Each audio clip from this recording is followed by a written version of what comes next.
Hello, my beautiful friends, and namaste. I'm Jill Loftus of Nuit Astrology. Welcome to your planetary energy forecast for the week of January the 15th, 2024. All right, things are starting to speed up a little bit with the astrology, and so this week does need a little bit of management. And I would definitely say you can get a lot more traction. There'll be a lot less erratic energy at the beginning of the week versus the end of the week. So maybe front load anything that you need to get accomplished. Now keep in mind, we're still in the Mercury retrograde shadow. It does go direct, gets out of that shadow period on the 20th. So it finally emerges from the shadow. But in the meantime, as we start the week, we have a really, really beautiful flow of energy between Mercury in the sign of Capricorn over to Saturn in Pisces. And so this is kind of like a really great way to come up with creative ideas that you can lock in. You can kind of find, Mercury is a little bit more plotting in Capricorn, a little bit more practical, a little bit more oriented on the reality of things. But that Saturn in Pisces can add in a little bit of sticking power, but also inspiration, ideas, right? So it might be a good week to have some of the conversations that you've maybe been putting off, especially if they relate to that Capricorn area of life.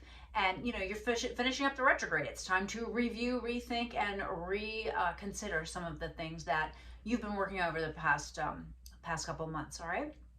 Now, don't also forget that we do have that beautiful blessing between Jupiter and Taurus over to Saturn as well. And that is in play all month, but it's very powerful and strong. And so I feel like that little underpinning of support can really help us this week as we manage some of the more erratic energy.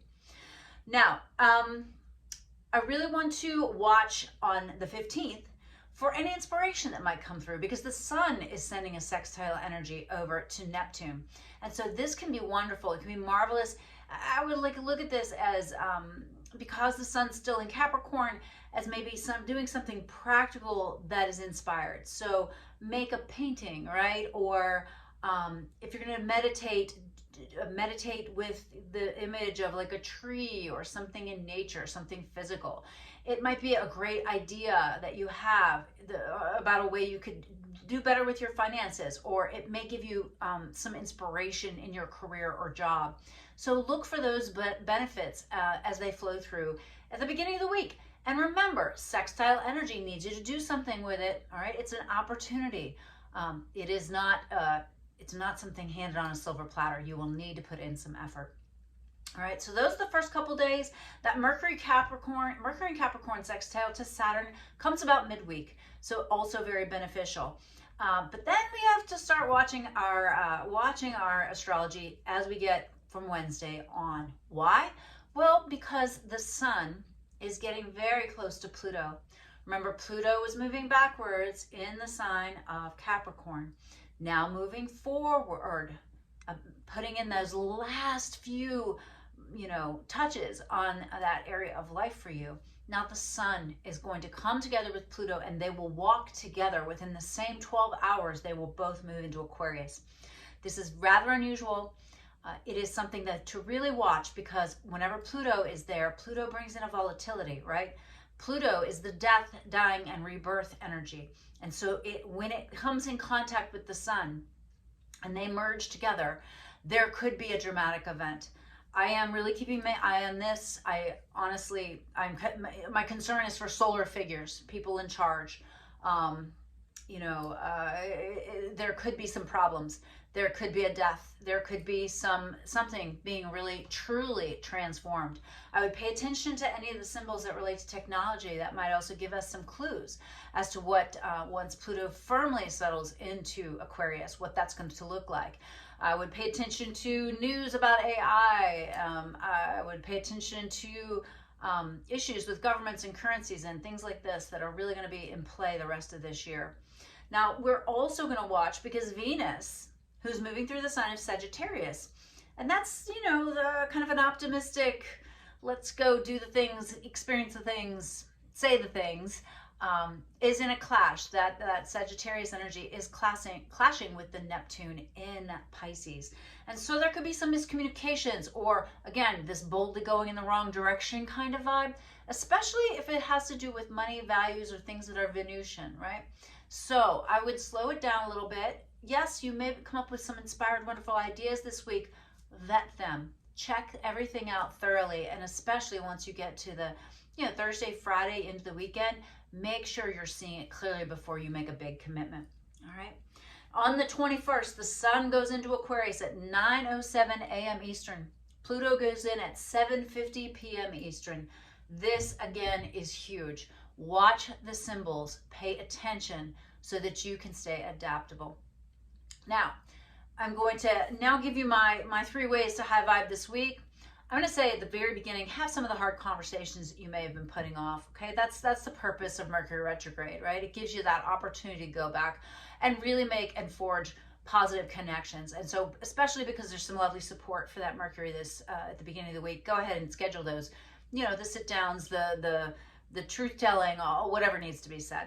My second one is take care of some menial work. So I don't know about you, but I'm trying to get my taxes together, that kind of stuff. This is also really great energy at the beginning of the week to get that accomplished. And again, when I look at the volatility of the next few months, you've got to go ahead and get some of that stuff wrapped up now. So go ahead and do that menial mental work this week.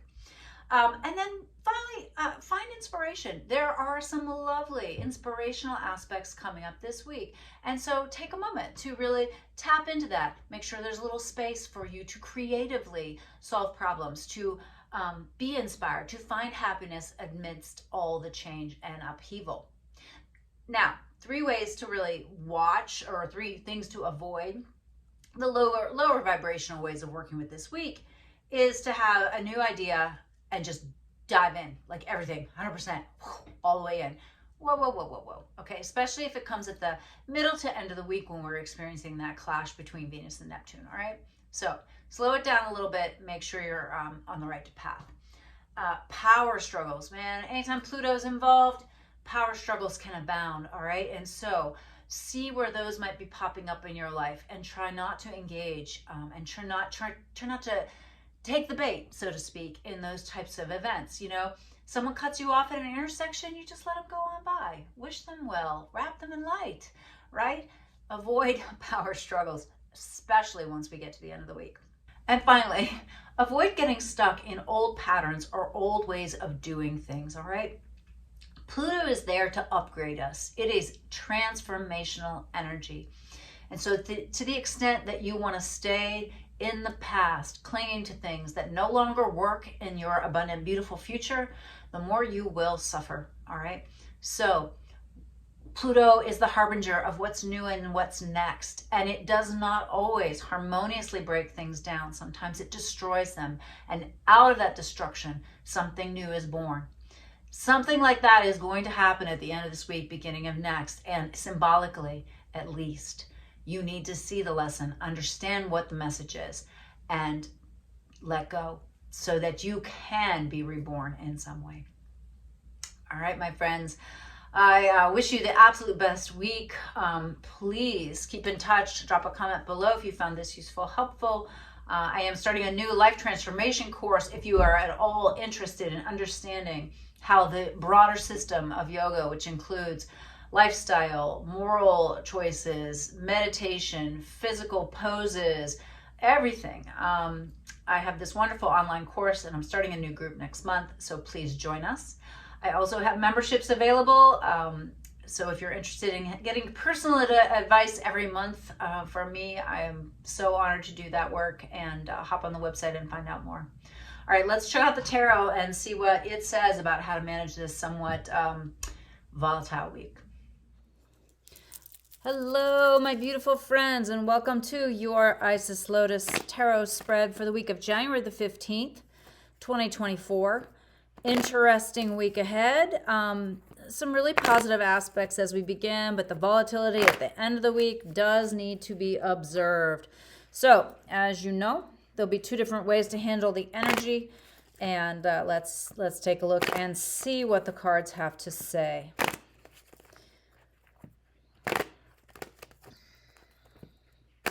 Planets are really starting to pile up here. So very, very active, specific areas of life for all of us.